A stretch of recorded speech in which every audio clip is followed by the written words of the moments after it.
Bab 401. Tanah bangsa kita. Yang mulia telah tiba. Suara tajam itu mengumumkan. Kaisar berjubah naganya berjalan melewati tengah aula dengan langkah besar dan penuh percaya diri. Diikuti oleh puluhan penjaga. Para pangeran menyingkir dengan hormat. Baik itu para pejabat, Dewan Perwakilan, maupun delegasi Kuanro. Semua orang berdiri dan membungkukkan badannya melihat wajah agung dan tegas pria itu. Kaisar mengambil tempat duduknya di atas tahta dan matanya menjelajahi kerumunan. Hari ini adalah hari ulang tahunku. Hari yang harus dirayakan oleh seluruh bangsa. Semua orang dipersilakan menghadiri perayaan tersebut. Begitu pula delegasi Kuanrong yang berada jauh. Silakan duduk. Terima kasih. Yang mulia, semoga Anda panjang umur dan sejahtera. Semua orang membungkuk lagi sebelum duduk. Putra mahkota datang ke hadapan kaisar sambil memberi hormat dan membungkuk. Seluruh kekaisaran bergembira atas hari jadimu, Ayah Kekaisaran. Saya juga telah menyiapkan hadiah khusus untuk kesempatan unik ini. Semoga Yang Mulia panjang umur dan sejahtera. Oh, Putra mahkota selalu bijaksana. Saya ingin melihat hadiah ini. Itu pasti barang yang benar-benar luar biasa. Hahaha, kaisar tertawa. Bawakan. Dua pelayan mengangkat sebuah lukisan dan memperlihatkannya di depan orang banyak. Sapuan pena yang ahli, aroma tinta yang menyengat, dan tulisan yang flamboyan dihadirkan. Lukisan itu memperlihatkan gunung-gunung yang tinggi dan sungai-sungai yang mengalir deras. Begitu jelas hingga seolah-olah bisa melompat keluar dari kertas. Di pojok kanan tertulis Dancing Sen dengan coretan tebal. Tuoba Liu Feng berteriak, "Apakah itu, pelukis gila Seng? Yang terbaik di negeri barat. Mahakarya tanah bangsa kita." Benar. Tuan Muda Tuba memiliki mata yang bagus. Itu memang salah satu pusaka langka senior. Tanah bangsa kita. Putra mahkota menyeringai. Memandang para tamu dengan bangga. Zuo Fan tidak mengerti.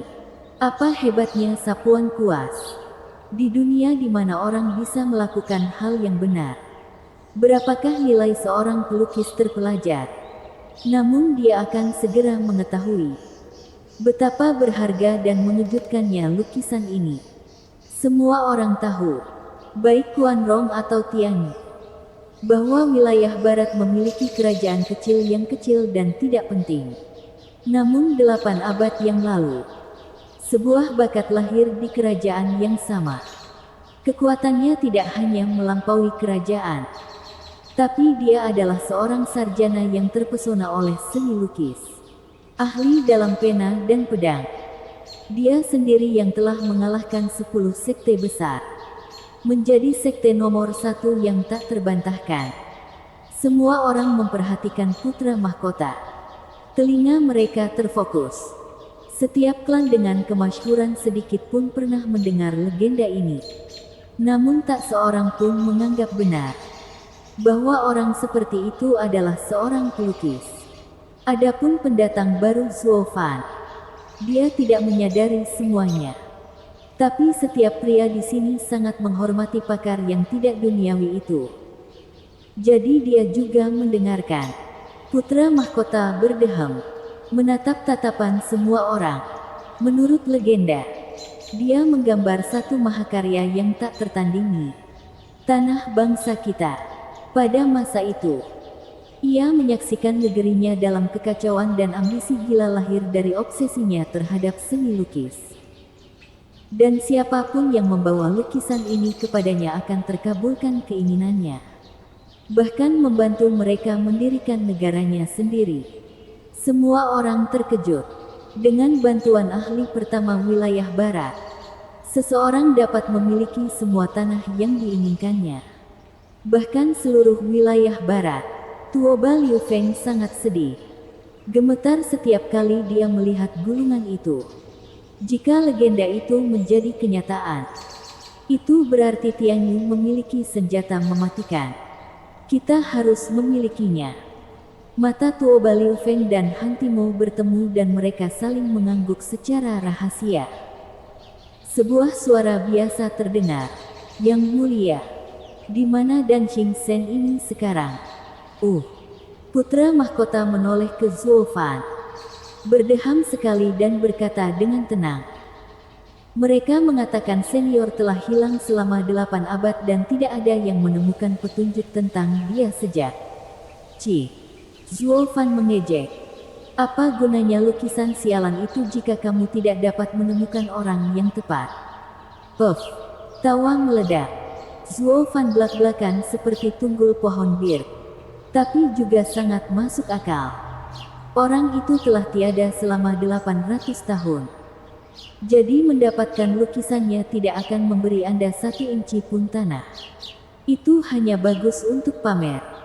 Tuoba Liu Feng dan Han Timo terdiam. Bagaimana bisa seorang ahli yang hilang 8 abad yang lalu muncul? Pada akhirnya, lukisan itu hanyalah selembar kertas dengan tinta di atasnya.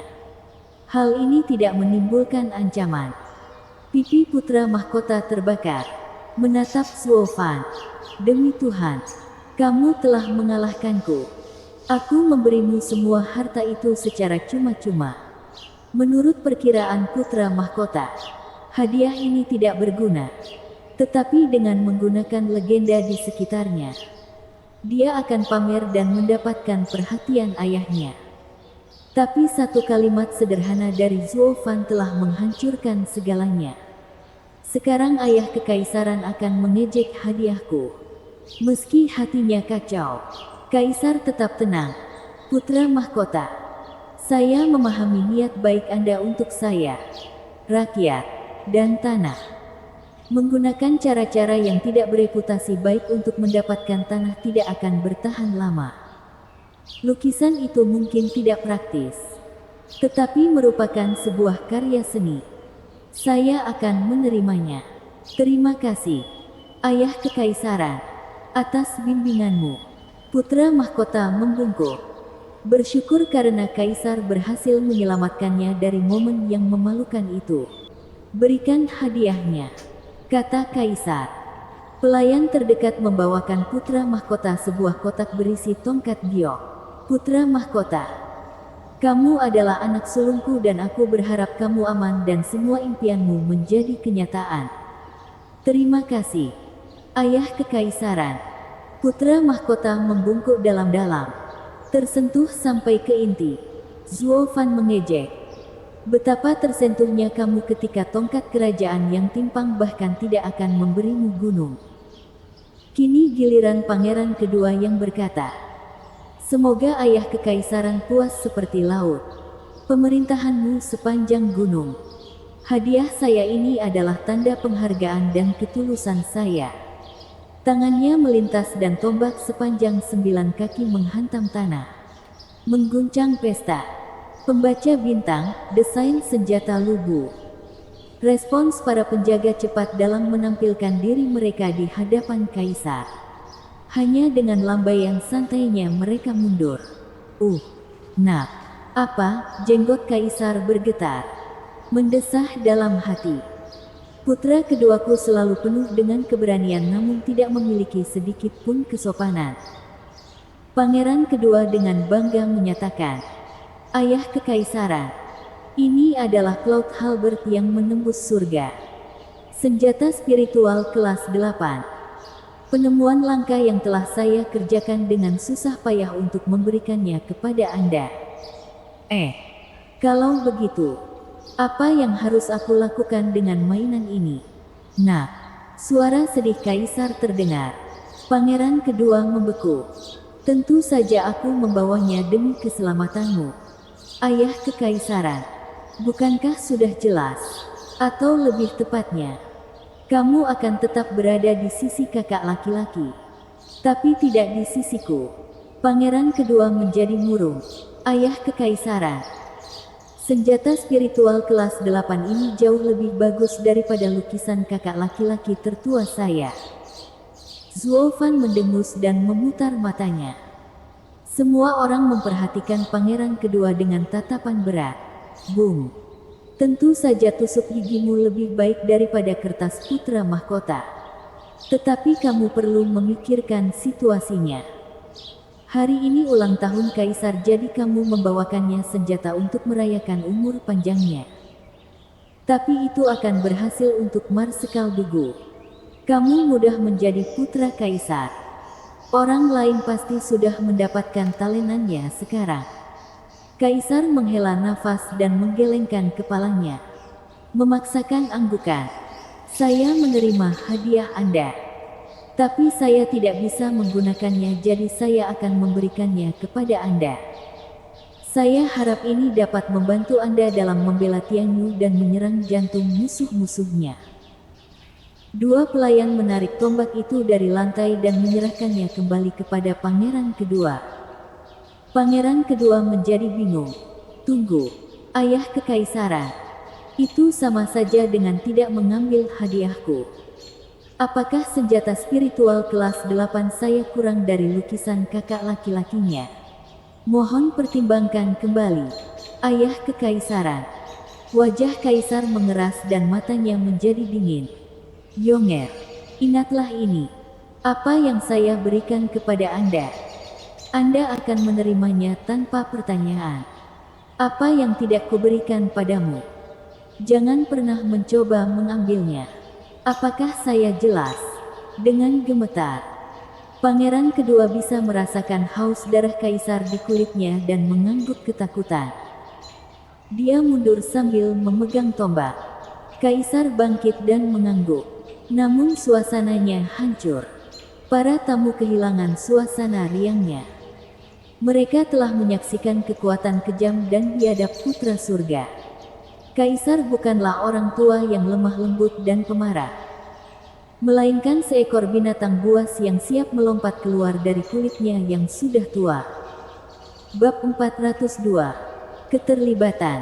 Conger, kamu selalu berlari ke sana kemari, menimba ilmu di setiap perjalanan.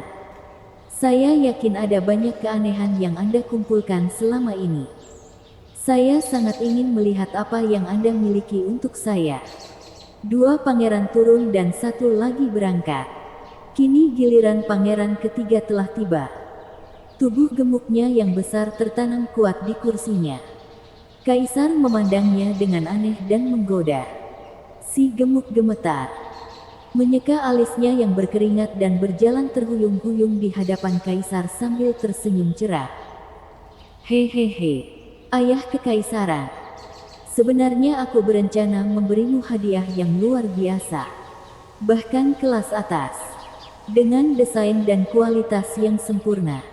Ketitik. Wajah kaisar menjadi gelap. Si gendut menyeka tangannya yang berminyak.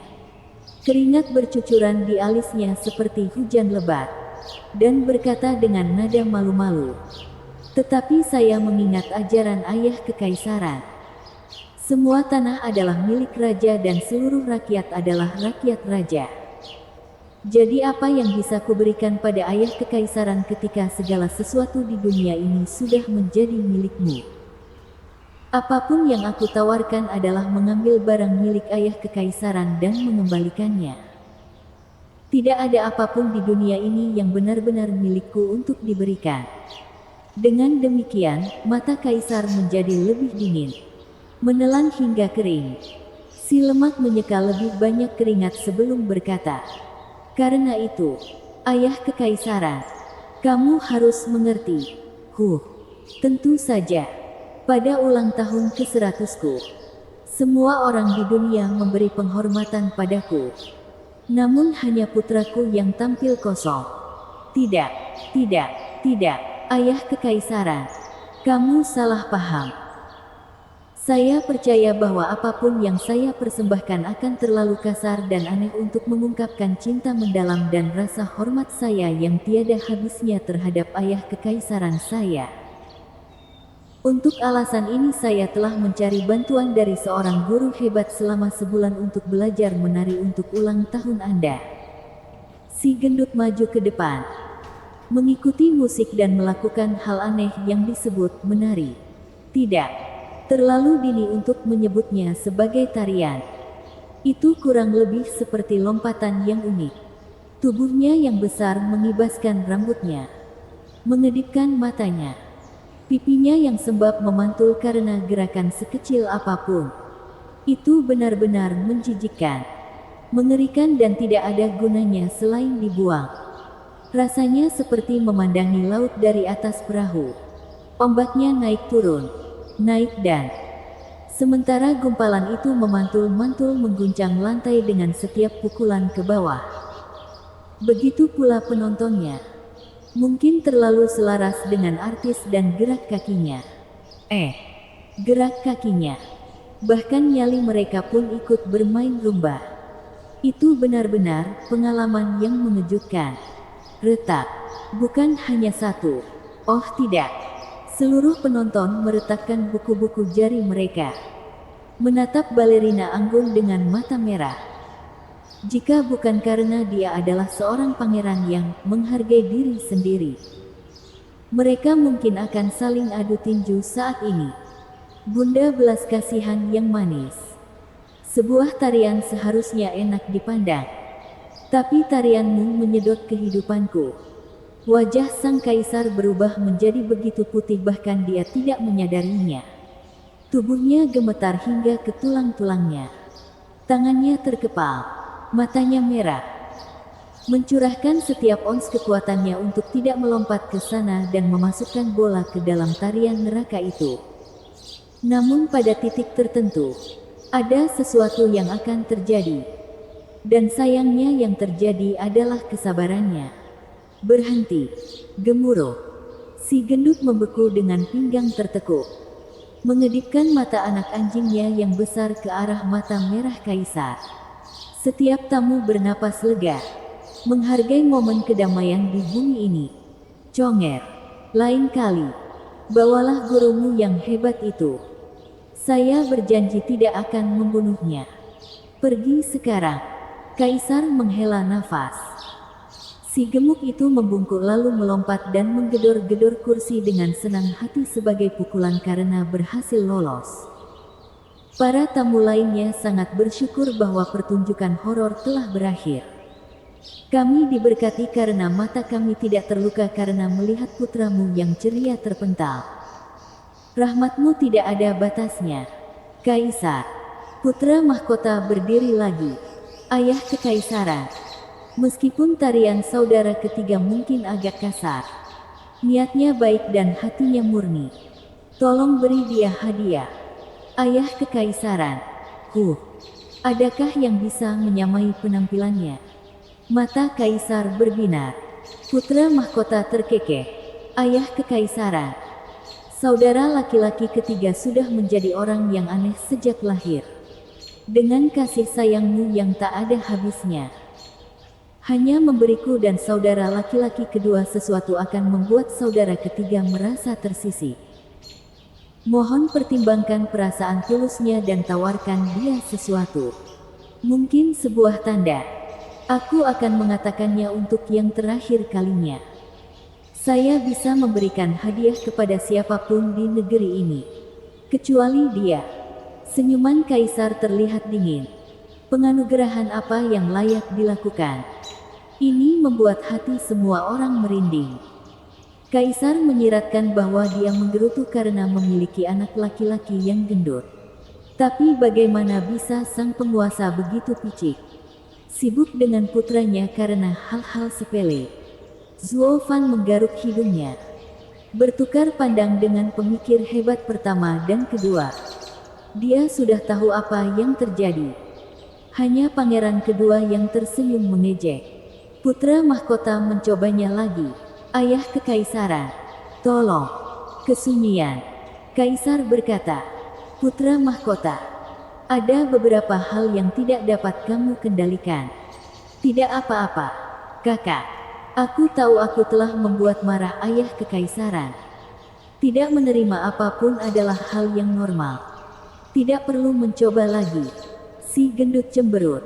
Meratap dan menasihati. Pangeran kedua menikmati kesusahan mereka.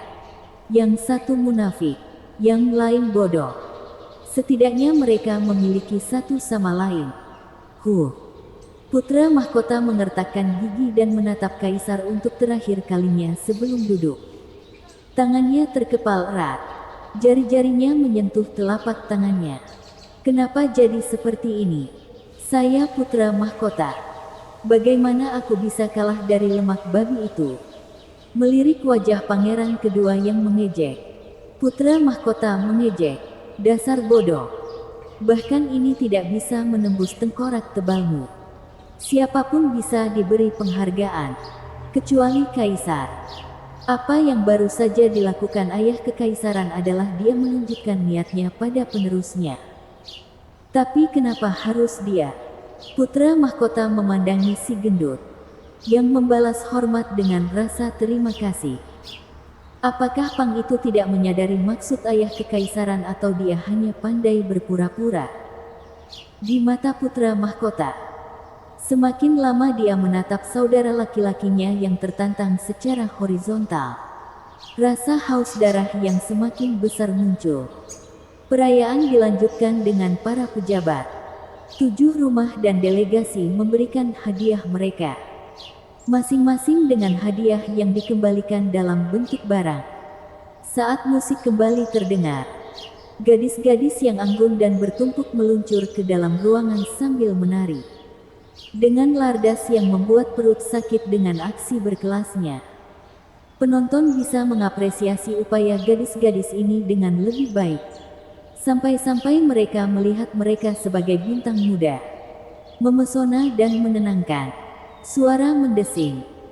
Salah satu sosok melompat keluar dari kerumunan dan memberikan sepiring buah persik kepada kaisar. Selamat ulang tahun, ayah kekaisaran. Semoga kegembiraan Anda tidak terbatas dan hidup Anda tidak pernah berakhir. Kaisar memandangi biji matanya dan hatinya melembut. Hahaha, Yongning, kamu telah membawakanku hadiah terbaik. Sungguh-sungguh. Yongning melompat sambil tersenyum dan memeluknya. Kalau begitu, ayahanda kaisar, tolong beri aku hadiah yang pantas. Hahaha, tentu saja. Apa yang akan Anda suka? Kaisar tertawa, menyayanginya. Dengan wajah terhuyung-huyung, si gendut itu mengarahkan sosis ke arah adik perempuan tersayangnya dan memotongnya.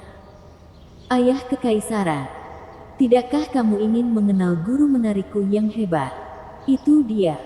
Tapi jangan khawatir, Yongning. Perkataan ayah kekaisaran adalah emas. Dia tidak akan memukulmu sampai mati. Kaisar tampak bingung. Yongning, apakah kamu mengajari Conger menari? Tersipu. Yongning memelototi lemak hidup itu.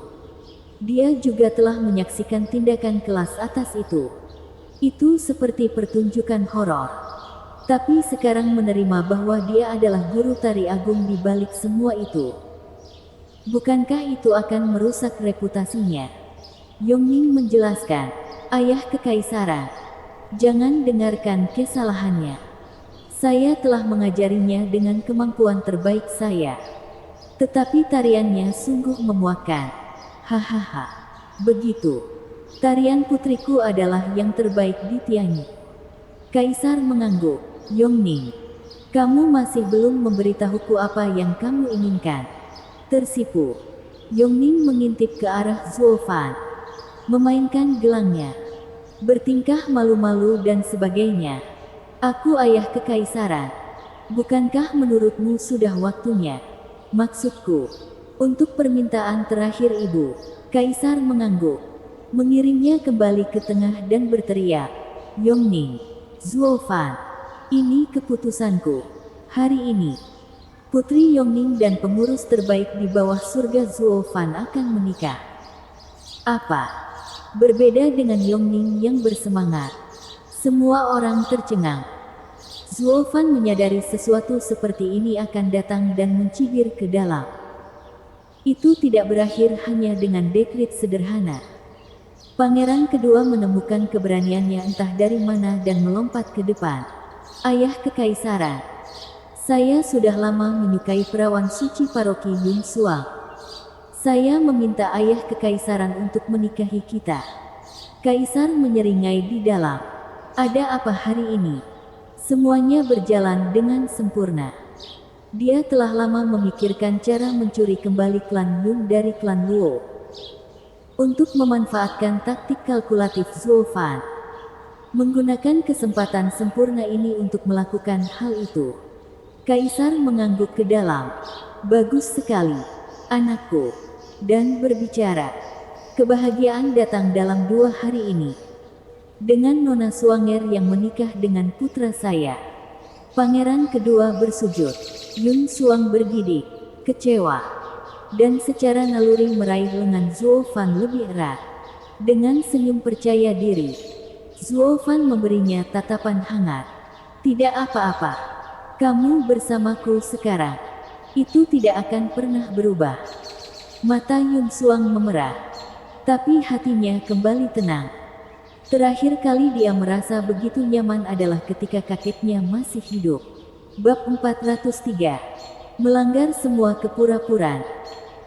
Ada terowongan lembab dan gelap yang dipenuhi pos pemeriksaan yang terbuat dari pintu berat tertutup dan 2 ahli Radiant State berjaga di masing-masing terowongan.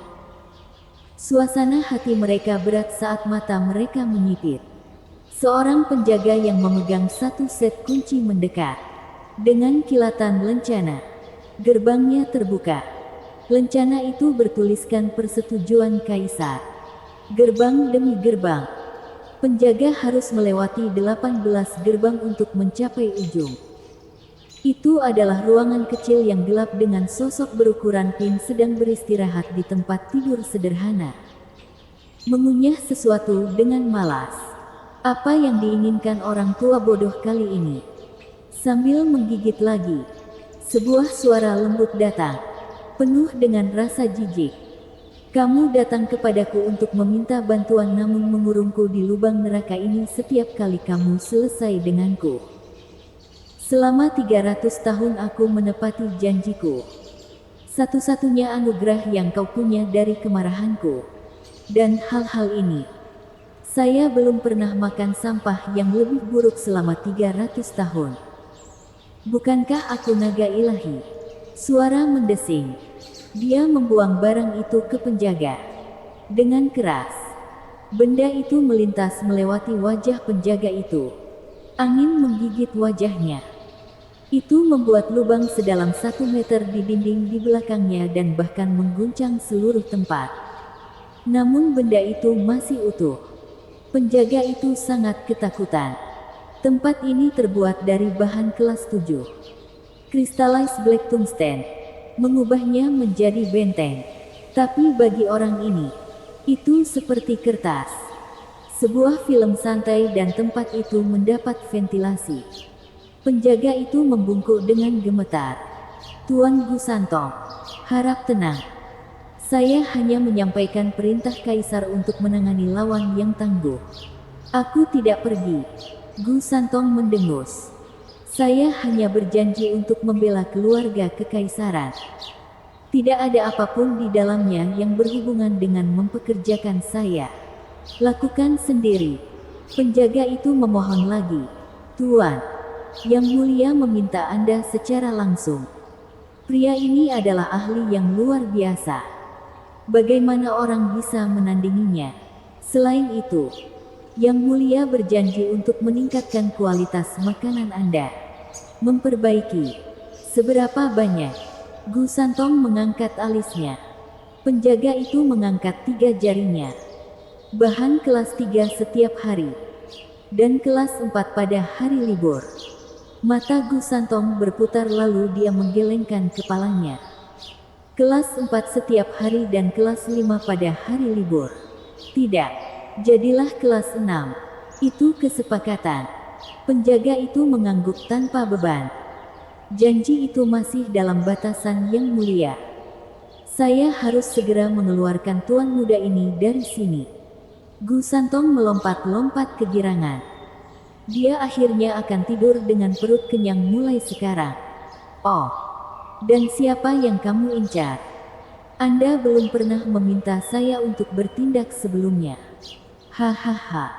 Yang Mulia akan memberitahumu ketika saatnya tiba. Kami hanya penjaga yang menyampaikan perintahnya. Kita tidak dapat memahami pikiran Yang Mulia. Gu Santong tidak peduli. Selama dia kenyang, dia akan menangkap siapapun. Kembali ke pesta. Kaisar baru saja mengumumkan pernikahan yang membawa kegembiraan bagi Yongning yang berlutut. Di sebelahnya ada Yuan Yong yang juga berlutut. Meskipun dia sangat gugup, tepat sebelum pertukaran ini, dia telah melihat Zuo Fan dan Yun Xuang bersikap mesra dan sekarang dia telah meminta tangan ayah kekaisaran. Dia keluar untuk mencuri gadis orang lain. Itu tidak akan membuat perbedaan bagi warga negara pada umumnya. Tetapi yang ada di sana adalah pengurus terbaik di bawah langit. Kemarahan Zuo Fan masih tertanam kuat di benaknya. Ketika pria itu meratakan rumahnya, tentu saja dia akan gemetar. Tapi mengintip ke sisi lembah neraka, menangkap anggukan sesosok tubuh, dia menjadi santai. Aku hanya berharap itu akan berjalan seperti yang dia katakan dan Zuo Fan tidak akan membuat kepala pangeranku tertusuk tombak. Luo Yunchang mudah tersinggung. Bukan karena Yun Xuang, tapi sambil memelototi Yongning. Dia telah memperhatikan Zuo Fan yang berdebar-debar selama bertahun-tahun. Namun wanita ini hanya akan mengambilnya darinya. Dia tidak akan memilikinya. Zuo Fan akhirnya berbicara.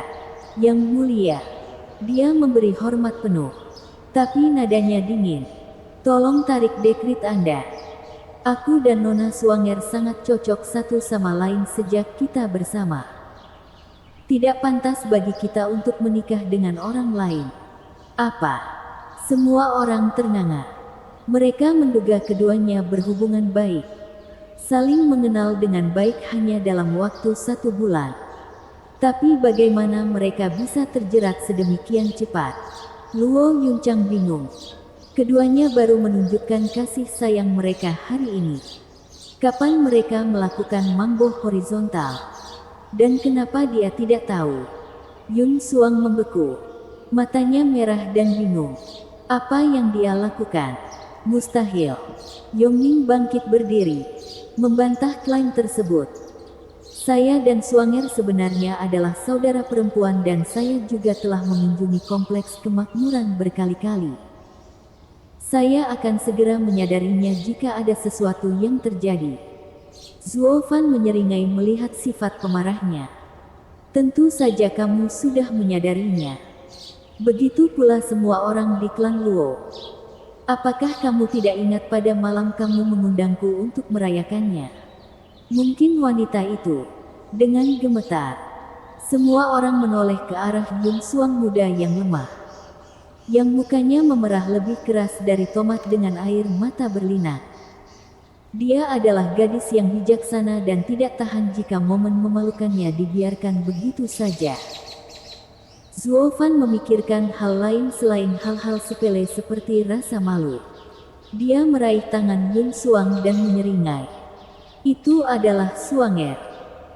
Semua orang di klan Luo dapat membuktikannya sejak saya melakukan bisnis saya ketika mereka menyerbu masuk. Sepertinya memang begitu. Luo Yunhai mengangguk. Dia tidak mengerti tujuan Zuo Fan mengungkap perselingkuhan yang merendahkan martabat itu. Tapi dia pikir itu semua akan mengarah pada suatu tujuan. 4 iblis perencana juga melompat dan berteriak sebagai konfirmasi. Zuo Fan dan Yun Xuang adalah sebuah item. Tidak ada dua cara untuk melakukannya. Yongning dan Luo Yunchang menatap tajam ke arah Yun Xuang. Pertahankan pria itu sesukamu. Tetapi sulit menemukan pengkhianat di tengah-tengahnya. Adik yang baik sekali. Mencuri laki-lakiku tepat di depan hidungku. Yun Xuang tampak hancur dengan kepala tertunduk. Ditunjukkan oleh semua suami betapa sungguhnya dia. Semua tatapan itu membuatnya muak. Kaisar menyaksikan semuanya dengan mata naga yang dingin. Jari-jarinya mengetuk-ngetuk meja. Dengan napas dalam-dalam, suara agungnya yang tak terbatas terdengar. Apakah kamu sudah selesai? Pernikahannya besok. Zuofan mengangkat alisnya dan tertawa. Yang mulia, jika saya tidak menginginkannya, tidak ada seorang pun di dunia ini yang dapat menggantikan saya. Bang! Kaisar melepaskan pegangannya. Kurang ajar. Saya penguasa di sini. Kaisar. Keputusan saya sudah final. Zuofan, kamu berani mempertanyakan otoritasku. Semua mata menyaksikan dengan kaget. Jantung mereka berdebar kencang. Ada apa dengan Yang Mulia? Itulah penatalayan terbaik di bawah langit yang Anda hargai sendiri. Pernikahan itu hal sepele. Jadi mengapa membuat keributan besar dan menjadi marah? Ada yang tidak beres tentang ini. Ini bukan hanya tentang melawan dekret. Rubah tua menyadari adanya perbedaan. Suge Changfeng dan Leng Wuchang mengetahui lebih banyak lagi. Menunjukkan ketenangan tanpa akhir. Kaisar sudah muak. Dia akan bertindak. Ayah kekaisaran. Harap tenang. Aku dan Suanger adalah saudara perempuan. Sekalipun kita mempunyai suami yang sama, itu akan baik-baik saja. Lagi pula kakak kedua tidak cocok dengan Suanger. Ambil kembali dekretmu dan jangan melampiaskan amarahmu pada mereka. Yongning takut Kaisar akan melakukan sesuatu terhadap pasangan itu karena kemarahannya. Kaisar tidak mau berkata, "Diam. Saya sudah muak dengan moral keji Zuofan. Melukai delegasi secara serius. Menghancurkan rumah seorang pangeran. Melemahkan otoritas saya. Menghina pengadilan. Kurang ajar. Sombong dan kejam. Di hari yang penuh berkah ini, aku ingin menjadikannya menantuku. Namun dia menolak titahku. Penjahat seperti dia adalah wabah di negeri ini." Dalam kemarahannya, Kaisar melemparkan kejahatan demi kejahatan ke kepala Zuofan. Dia telah menumpuk begitu banyak sehingga bahkan 100 kematian akan menjadi hukuman yang terlalu ringan. Zuofan, Leng Wuchang dan Suge Changfeng adalah yang paling tenang. Setelah melihat semuanya terjadi, jika seseorang menginginkan seseorang mati, dia akan mencari alasan untuk melakukannya. Kaisar bisa mengangkatmu, bisa menguduskanmu, tapi juga bisa menguburmu, menjelekkanmu. Itu semua atas keinginan Kaisar. Jika dia ingin kamu digantung, dia akan mencari alasan. Jangan khawatir. Lucu betapa cocoknya itu dengan Zuofan, yang selalu menyebut dirinya iblis. Menemukan kesalahan sangat mudah. Sementara Quan Rong yang belak-belakan tampak bingung. Saya berkata, mengapa membiarkan dia hidup jika dia adalah penjahat yang dijatuhi hukuman mati? Bukankah kamu seharusnya sudah selesai dan selesai dengan iblis ini saat kamu menemukannya? Zuofan mencibir. Yang Mulia sepertinya tidak memedulikan saya sama sekali. Tinggal di sini tidak ada gunanya. Ayo pergi. Zuofan pergi bersama klan Luo. Bang! Kaisar membanting meja. Zuofan, kamu terlalu menghargai dirimu sendiri. Menunjukkan penghinaan kepadaku. Kamu tidak akan lari semudah itu. Oh, saya bertanya-tanya. Siapakah yang secara keseluruhan memiliki kekuatan untuk menghentikan saya? Zuofan mengejek, megah. Meskipun semua orang setuju di dalam, Zuofan memang memiliki kekuatan untuk mendukung klaim tersebut.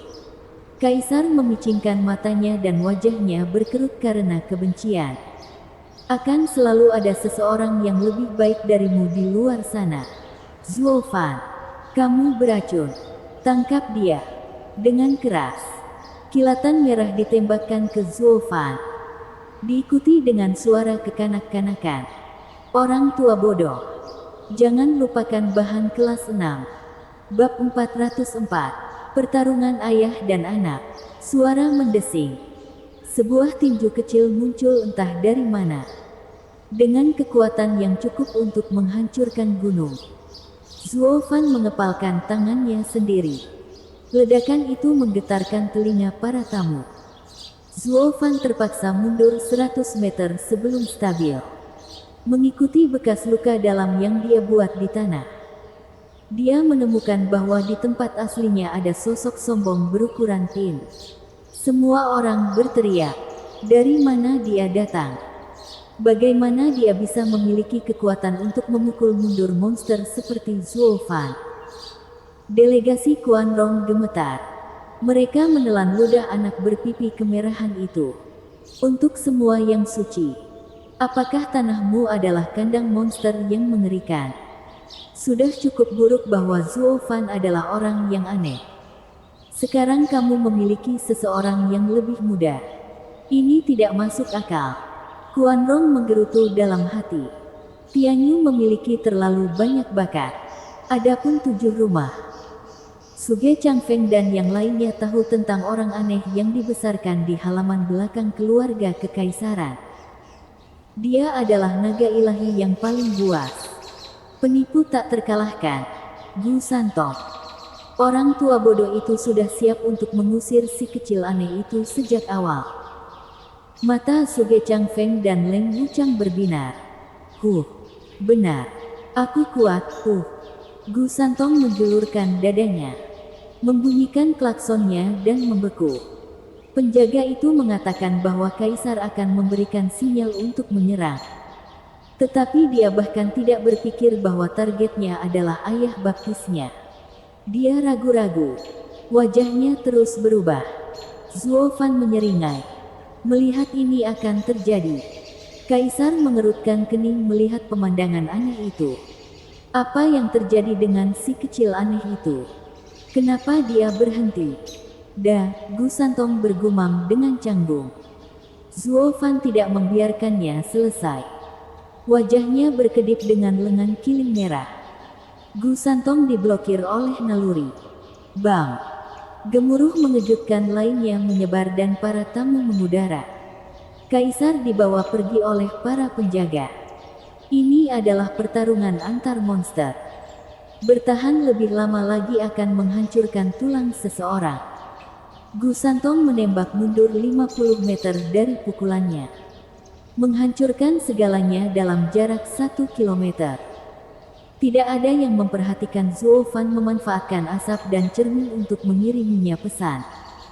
Dalam beberapa langkah, saya akan berpura-pura kalah dan Anda harus mengejar saya. Mata Gu Santong berbinar dan dia mengangguk. Meskipun dia berada di luar lingkaran, dia tetap percaya bahwa Zuo Fan akan menjelaskan dirinya sendiri. Jadi dia menegakkan punggungnya, menjentikkan tangannya dan meluncurkan Zuo Fan ke udara. Gu Santong melompat mengejarnya. Langit dipenuhi dengan dentuman saat keduanya saling bertukar pukulan. Setiap bentrokan berakhir dengan gelombang kekuatan yang menyapu sekeliling. Mereka menghancurkan apapun yang mereka sentuh untuk memastikan tidak ada seorang pun yang mencoba mendekat.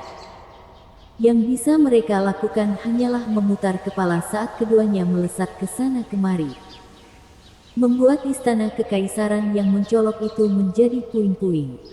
Penonton menghela nafas.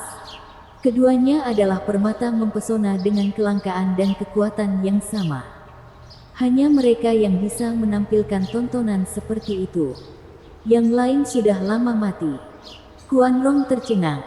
Quan Rong itu tangguh, kata beberapa orang. Quan Rong punya keberanian, kata yang lain. Tapi menyaksikan dua ahli pertarungan Tian Yu ini, mereka jadi tahu arti sebenarnya dari gigi. Sebaliknya, isi perut Quan Rong terlalu lembek. Tuoba Liu Feng dan Han Timo menghela nafas. Jika seluruh Tian Yu seperti ini, yang terbaik adalah kembali dan tetap di tempat tidur. Invasi apa yang mereka pikirkan? Kaisar memandangi keduanya yang menerima dan melancarkan serangan dengan tatapan cerah. Zuo Fan dan Gu Santong tampak sama tetapi Zuo Fan hanya memiliki lengan kilin. Sisa tubuhnya tidak cukup. Namun Gu Santong penuh dengan kekuatan dari setiap serat dalam dirinya. Tidak lama kemudian Zuo Fan kehilangan arah. Bang! Pukulan Gu Santong membuat Zuo Fan meluncur ke beberapa gedung tinggi. Dia telah menggunakan lengan kilin untuk memblokir. Tetapi kekuatan Gu Santong menembusnya dan masuk ke dadanya, memaksanya untuk memuntahkan darah. Persetan. Orang bodoh itu tidak tahu bagaimana menahan diri. Saya bilang padanya, hanya beberapa pukulan. Tapi dia masih kuat. Zuo Fan merangkak keluar dari reruntuhan, meludahkan darah dan mengutuk dengan nafas berat. Gu Santong datang untuk ronde berikutnya. Hahaha. Lagi. Ambil ini. Lagi. Zuo Fan menyipitkan mata. Tidak suka lagi menerima cinta keras anak itu. Jadi dia muncul dengan mata kanannya bersinar keemasan. Gu Santong tidak mengenai apapun kecuali reruntuhan, menimbulkan debu. Di mana ayah? Gu Santong menjelajahi matanya yang polos. Zuo Fan berkedip di samping Yun Suang, memeluknya dan terbang menjauh. Takut orang lain tidak menyadari bahwa dia kalah. Dia berteriak, "Ledakan! Aku tidak bisa main-main dengan orang aneh itu. Ayo pergi." Gu Santong langsung mendapatkannya. Itu adalah sinyal Zuo Fan untuk babak kedua, jadi dia ikut bermain. Hentikan dia, gemerisik. Selusin ahli Radiant State menghalangi jalan Zuo Fan, menatapnya dengan marah. Jika Gu Santong gagal, mereka tidak akan muncul. Tapi karena Gu Santong masih kuat dalam pengejaran, mereka memilih untuk mendapatkan pujian dengan mengulur waktu. Apakah semudah itu menahan Zuo Fan dengan beberapa udang? Mata kanannya bersinar keemasan lagi dan dia berteleportasi ke belakang mereka. Saat mereka berbalik untuk mengejar, sayap biru terbentang dari punggung Zuo Fan. Satu lipatan saja mengirimkan ilusi pada mereka. Itu sayap hantu laut, mencari. Seseorang menangis. Meski sudah terlambat, gambar biru mengelilingi para ahli. Pikiran mereka menjadi kabur dan mereka berhamburan ke tanah seperti kue. Zuo Fan tertawa dan mengepakkan sayapnya untuk menambah kecepatan dan terbang menjauh. Gu Santong menginjak kemarahan palsu. Rakyat jelata yang tidak berguna. Anda telah merusak bahan-bahan kelas 6 saya. Setelah aku selesai menangkapnya, aku akan melampiaskan amarahku padamu. Gu Santong menembak setelah Zuo Fan. Marah di luar, tapi pusing di hati kecilnya. Ayah, tunggu aku. Penonton menyaksikan mereka pergi sambil menghela nafas. Pada akhirnya, Gu Santong lah yang menjadi pemenang dalam bentrokan monster itu. Tapi Gu Santong tidak akan menyerang Zuo Fan dalam waktu dekat. Tidak dengan tipu muslihatnya. Kaisar menoleh ke bekas istana kekaisaran yang megah. Kemarahannya semakin besar. Dia menjentikkan tangannya ke arah klan Luo yang kebingungan. Klan Luo di kompleks kemakmuran telah gagal mempertahankan karakternya. Berkolusi dengan Zuo Fan yang biadab. Tangkap mereka. Dipahami. Lusinan penjaga. Dengan banyak ahli Radiant State di antaranya. Bergerak bersamaan.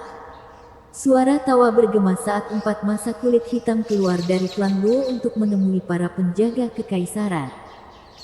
Hanya dalam waktu belasan detik, para penjaga tergeletak di tanah, berkeping-keping. Termasuk para ahli Radiant Stage. Hai. Klan Luo tidak memiliki steward Zuo sekarang. Tapi kami, kuartet iblis heroik, akan menggantikannya.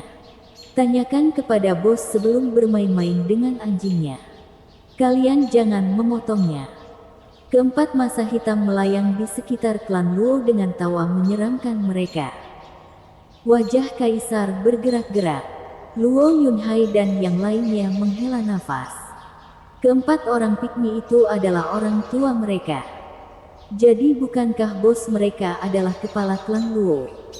Pepatah tentang anjing tidak berlaku di sini. Tapi semua orang tahu orang-orang pikmi itu tidak waras. Jadi mereka menjatuhkannya begitu saja. Lucunya, tampil bertahan di saat krusial menunjukkan kesetiaan mereka. Berderit, pekikan logam mengumumkan kedatangan sosok hitam di belakang kaisar. Suaranya yang serak berkata, "Kamu berani bertindak menjengkelkan di hadapan kaisar." Suara mendesing. Tembakan bayangan untuk keempat orang aneh itu seperti kilat. Bab 405. 4 Setan vs Raja Bayangan. Hah. Sebuah erangan datang dari 4 masa hitam. Yang terjadi selanjutnya adalah teriakan kaget ketika rantai hitam keluar dan mereka kembali ke bentuk aslinya. Mustahil. Kami telah menghapusnya sepenuhnya. Bagaimana kamu bisa memukul kami? Setan kekerasan menangis. Para pikmi lainnya juga berteriak. Mereka tidak percaya taktik persatuan mereka yang berharga bisa hancur begitu saja. Sosok di belakang kaisar berubah menjadi padat. Mengambil bentuk seorang pria lapis baja setinggi 9 kaki dan meraih rantai berderak yang datang. Dia mengambil langkah berani ke depan dengan tatapan tajam di matanya. Kalian berempat. Kalian mungkin pernah berasal dari 3 sekte penjaga kekaisaran. Tapi itu tidak memberi kalian hak untuk melakukan apapun yang kalian inginkan. Pilar keempat, Kapten Penjaga Bayangan. Raja Bayangan dari Neraka. Suge Changfeng bergumam. Dugu Zantian juga kaget. Mereka berdua adalah bagian dari 4 pilar. Namun hanya mendengar rumor tentang rekan mereka yang penuh rahasia. Hari ini mereka mengetahui betapa mengerikannya dia sebenarnya. 4 iblis perencana bisa membuat daging cincang dari ahli Radiant Stage lapisan ke-6. Bahkan membuat ahli puncak Radiant Stage kehabisan uang. Namun mereka sekarang terdorong mundur dalam satu gerakan. Kekuatan langka seperti itu adalah sesuatu yang hanya bisa ditunjukkan oleh orang-orang seperti Zuo Fan dan Gu Santong. Dari 4 pilar, Suge Changfeng mengandalkan pikirannya yang sempurna. Dugu Zantian pada catatan perangnya yang sempurna. Dan Yun Xuanji pada pembacaan nasib. Untuk menjabat. Tapi Shadow King adalah satu-satunya yang mencapai puncak dengan kekuatan murni. Keluarga kekaisaran telah lama bersembunyi. Bahkan merahasiakan para ahli mereka. Dan sekarang ia mengungkapkan monster Tianyu yang sebenarnya. Jika bukan karena keseimbangan kekuasaan di dalam dan di luar istana, keluarga kekaisaran sudah lama berada di bawah kendali tangan besi Tianyu.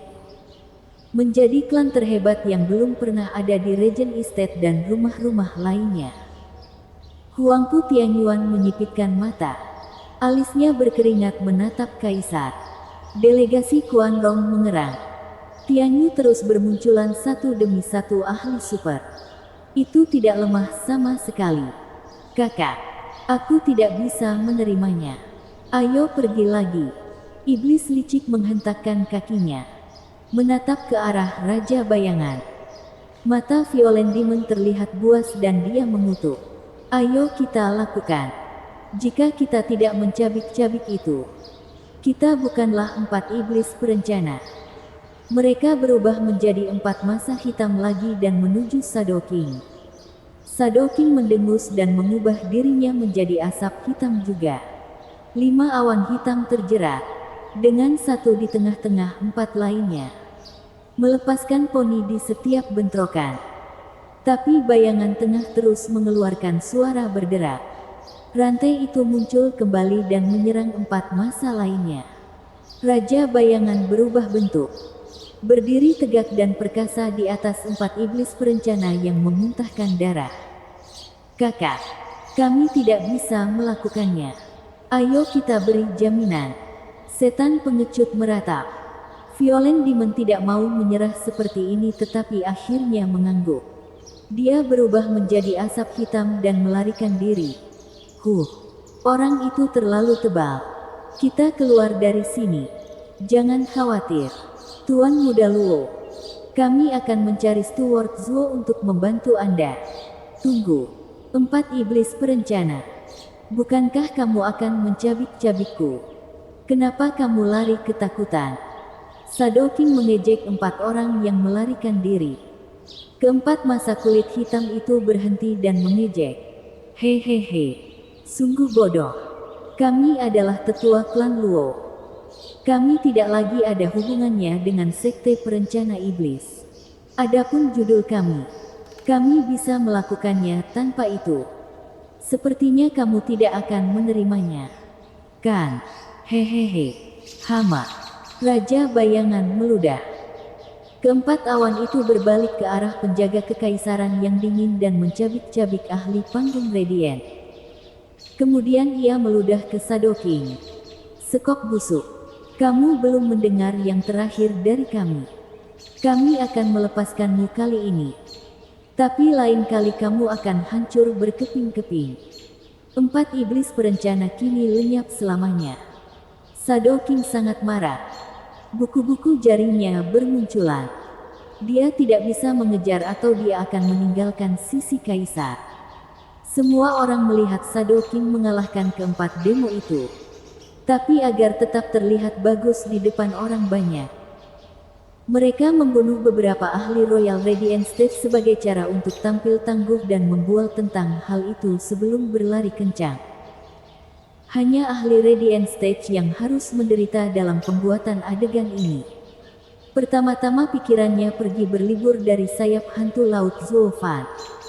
Kemudian keempat iblis datang untuk memisahkannya sebelum menghilang. Tanah yang malang.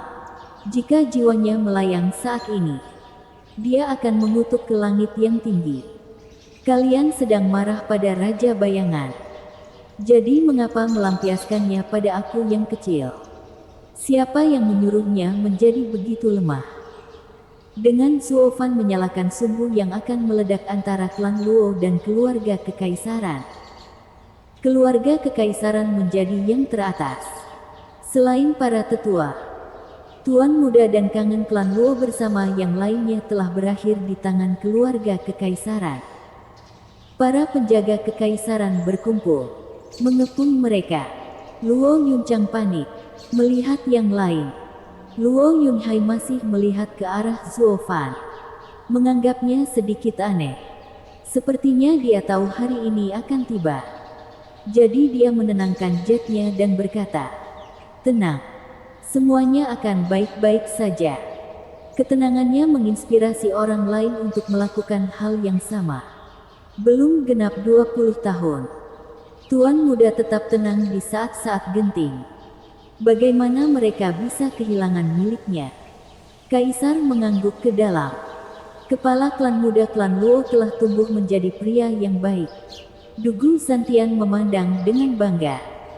Ayah baptis dan anak laki-laki berada di pihak yang berlawanan.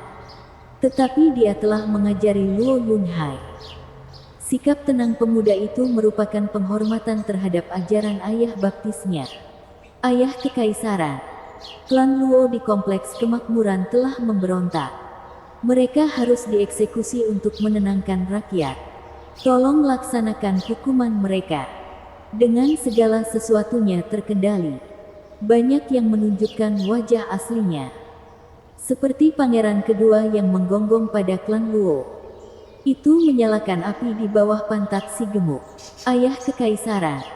Penyebab gangguan hari ini jatuh pada pengurus klan Luo sendiri. Yang lainnya tidak bersalah. Ayah kekaisaran.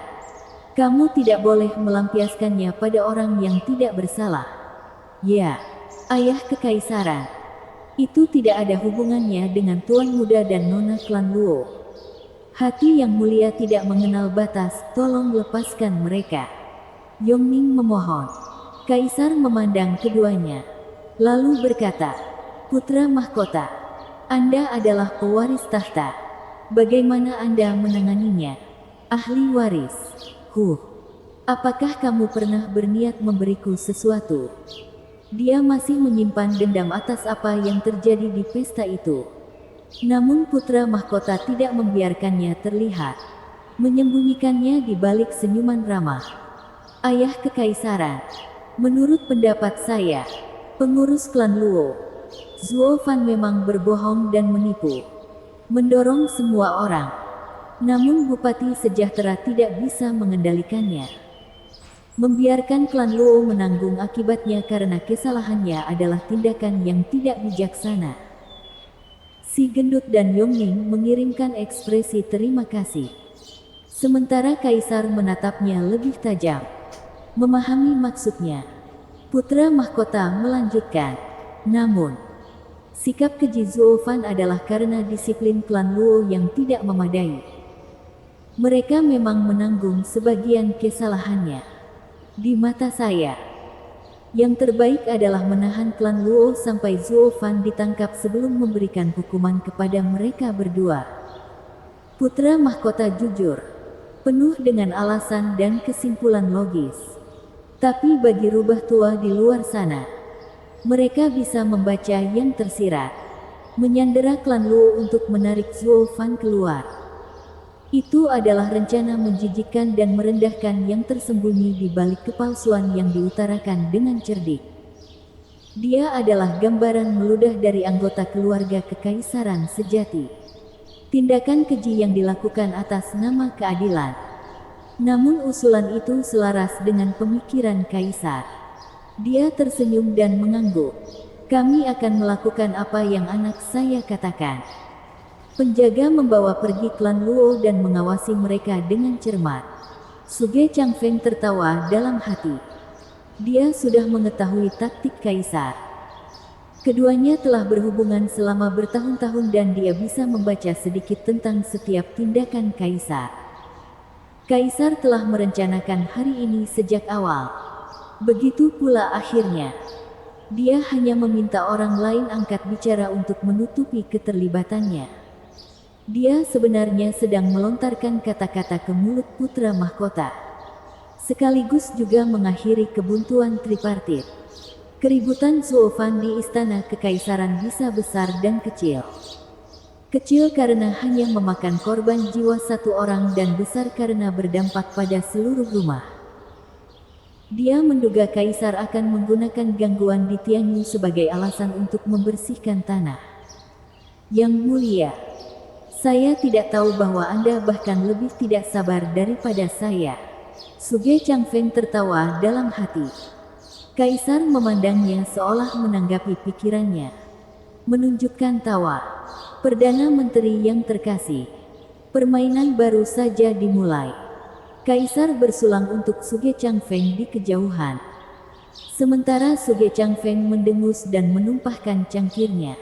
Yang mulia, saya tidak akan kalah. Bersambung. Seruan boykot bagi bisnis umat Muslim digangkan oleh organisasi Sayak Kanan Hindu di India. Hal tersebut guna